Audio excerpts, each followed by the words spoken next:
Hey team, Catherine Avery here, your NeuroZesty coach. I'm here to help you shift one tab at a time. Today's shift, you're not late, you're just getting started.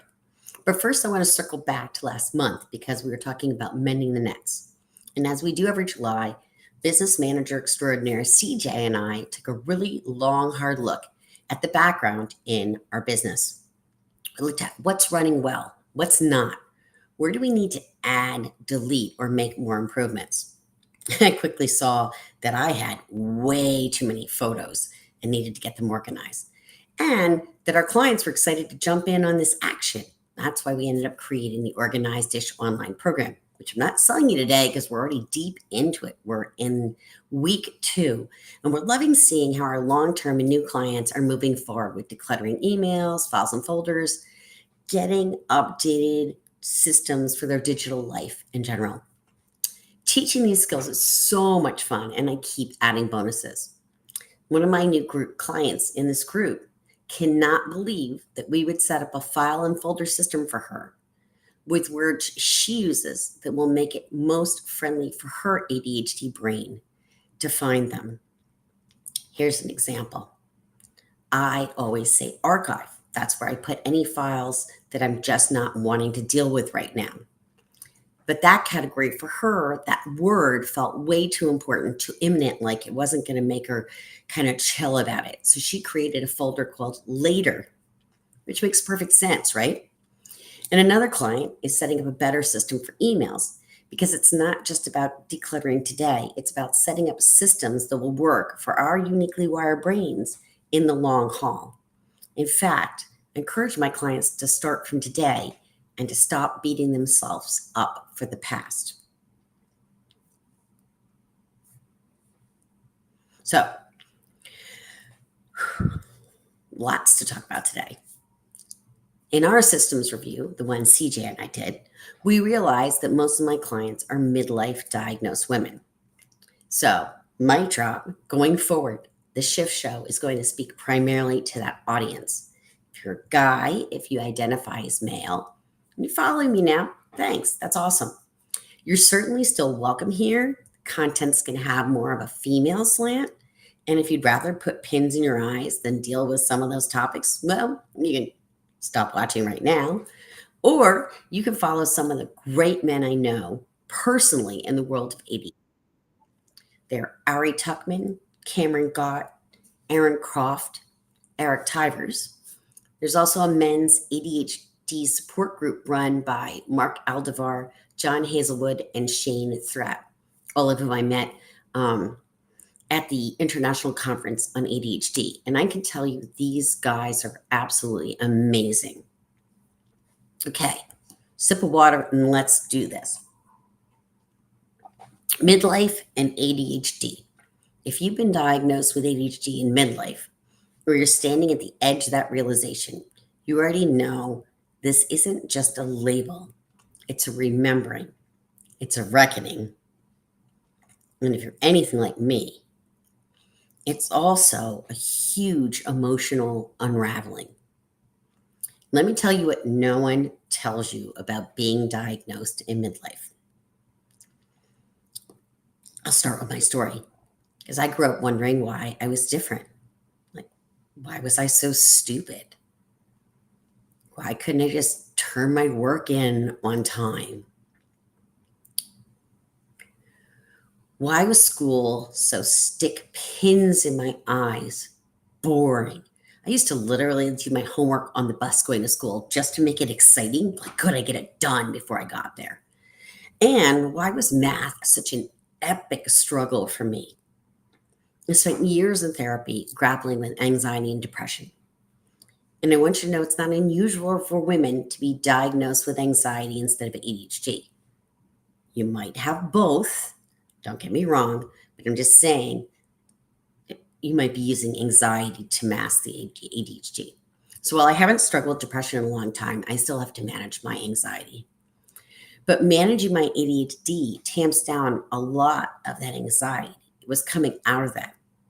Even my therapist, who actually has ADHD, told me I was too smart to have ADHD. Smart, struggled in school, kind of a major indicator, different times. So I had to learn to love myself in spite of my differently wired brain. And it wasn't easy. At 49, I got cancer. Chemo brain hit me so hard. And just on the heels of that was chemical depression.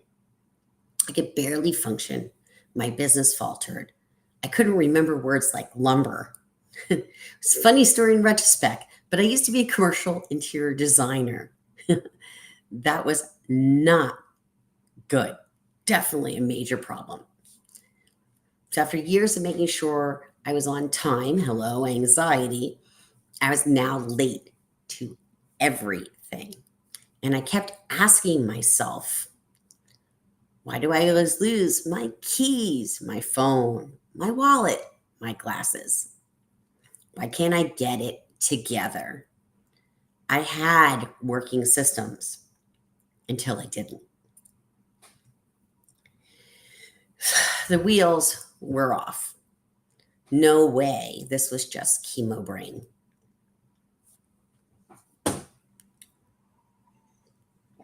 For yet 5 years, I kind of stumbled and mumbled about executive function challenges, slowly rebuilt my business, my life, and kept telling myself, I'm managing okay again, right? But was I? Hard to say. Deep down, I knew. And as an ADHD coach, I realized I wasn't honoring my clients if I didn't honor answering those questions. So I took the damn test. I got to tell you, I really did not want to take the test. I found out I was ADHD combined type.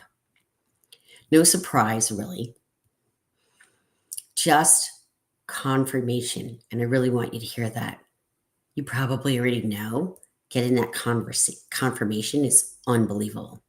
Suddenly, those struggles from childhood through adulthood, they made sense. I wasn't broken. I was just different. I had a differently wired brain. And for the first time, I could start loving myself because of, not just in spite of, my ADHD brain. I'm not going to lie, there was grief. The big, fat, ugly kind. Why? Because to take the test, I had to pull out my old report cards, the ones from middle school, a time I really had no plan to revisit ever. So I'm going to read you what they said. Talks too much, interrupts too much, bright but inconsistent, easily distracted, lacks preparation, loses notes. Oh my God, could I lose notes? Books, papers, you name it. Needs to improve quality of concentration, doesn't retain material learned. And this one, with concentrated effort, could be an astounding student. Oh, that last one, that was like a knife to my heart. It hurt so badly. I had kind of forgotten all this. I knew I could be a great student, but it was like my brain kept getting in my way. My dream was to be in the National Honor Society, but I wasn't, and I'm not. And that's okay. I cried a lot when I read that because it was all there. ADHD in black and white. Couldn't miss it. Those childhood, adulthood struggles, those pieces fell into place, right? All that time going through thinking something was seriously wrong with me. Now it all made sense. I wasn't broken. I'm just differently wired. I learned to love me because of my ADHD brain. It's really important. Differentiation. And guess what? I'm doing just fine, even without the fancy academic achievements that I've certainly been in school multiple times, even without the validation I craved for so long, because I'm not broken. And you're not broken either. If you've spent years feeling like you're failing at life, if you've been pushing through burnout, overwhelm, exhaustion, masking your struggle, constantly trying to catch up, you are not too late. You're just now getting the full picture of who you truly are. And now that you have it, you can grieve. Yes, it's okay to get sad and even to get angry. Just don't hurt anyone. Maybe punching a pillow, it's way more effective, a lot less dangerous, except for the pillow. Give yourself some grace because it's not your fault. And really, back in the dinosaur age when we were growing up, girls didn't have ADHD. Just nobody knew. But now you do. And now you can build something beautiful. How great is that? Something that fits your brain, something that works with, not against your attention, your creativity, your empathy, and your energy. That's the shift, right? You're not behind. You're returning to yourself. You're finally building a life that fits you and your uniquely wired brain. And I want you to know you don't have to do it alone. I'm here to hold space while you unlearn that shame and start loving your beautifully wired, neurozesty brain. Because the goal at this stage here in midlife, it's grace over grind. I've worked with women just like you who came to me feeling completely stuck, lazy, broken, disconnected from themselves. So I'm going to tell you just one quick client story as I wrap up here. This is what my client said. I was not feeling like myself, stuck in a fugue of grief, unproductive, and feeling overwhelmed by so many decisions. I chose Catherine because we had a common bond. I knew she would understand my life experiences. Reading this part. Coaching helped me prioritize the long to-do list and get things done so that I could come back to life.